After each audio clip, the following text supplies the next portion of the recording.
The West Midlands Police have appeared before the Select Affairs Committee, and it is now official. West Midlands Police's decision to ban Maccabi fans was made to pander to a particular violent community, and to justify it, they invented a so-called intelligence report. I am absolutely disgusted by watching them trying to mislead the MPs and try to pull the wool over their eyes. It's deeply depressing. We've all talked about two-tier policing on this channel before. We all know it exists. Of course it does. It exists because of incompetence, weak leadership, and woke infiltration into our police force. What we're witnessing here is corruption and incompetence at the highest level of West Midlands Police. Evidence was retrospectively and repeatedly falsified. Evidence was also suppressed. So why are we only hearing about this now? Why is it that a report has come at lunchtime today from the Times newspaper that you had information on the 5th of September that there were likely to be vigilante groups within the West Midlands community itself who were planning to take action against the Maccabi fans? How is it that this committee is just hearing this for the first time?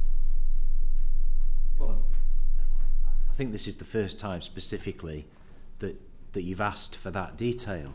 That's what we tried. That's what we tried to get across. Absolutely outrageous.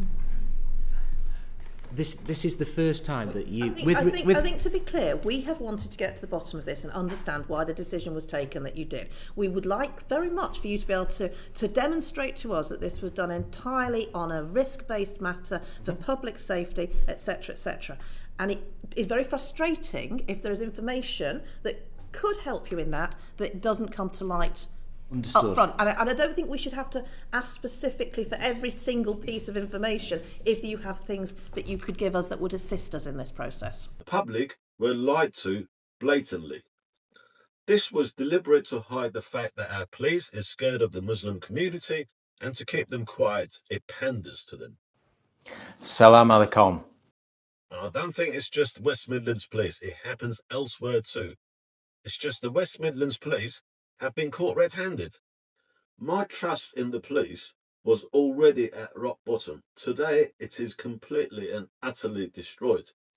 The only thing that will restore it is if the Chief Constable Craig Guildford is sacked, put on trial and locked up, along with the rest of the senior leadership. They should be held accountable and they should be made an example of, because if they're not, then there will be no honest policing.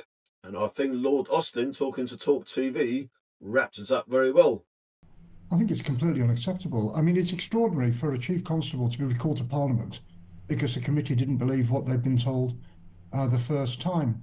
And official papers, which were released today, show that the Israeli fans were banned from Birmingham because, quote, elements of the community in the West Midlands wanted to arm themselves. Just think about what that means. Now, instead of dealing with the racist extremists in Birmingham who were threatening violence, they hid that evidence.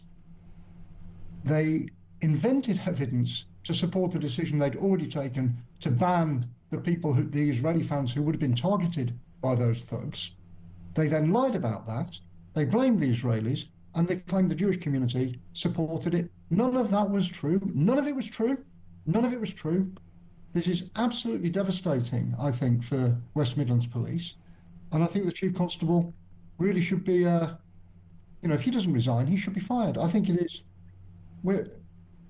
I think it's just a really extraordinary situation. In the end, look, Peter, what he's decided to do by capitulating to that campaign, he decided not to do his job, because his job is to uphold the law and ensure that people can go about their business freely and safely. And he refused to do that with this football match. And if he doesn't want to do his job, he shouldn't be in it. That's my view. Let me know what you think in the comments.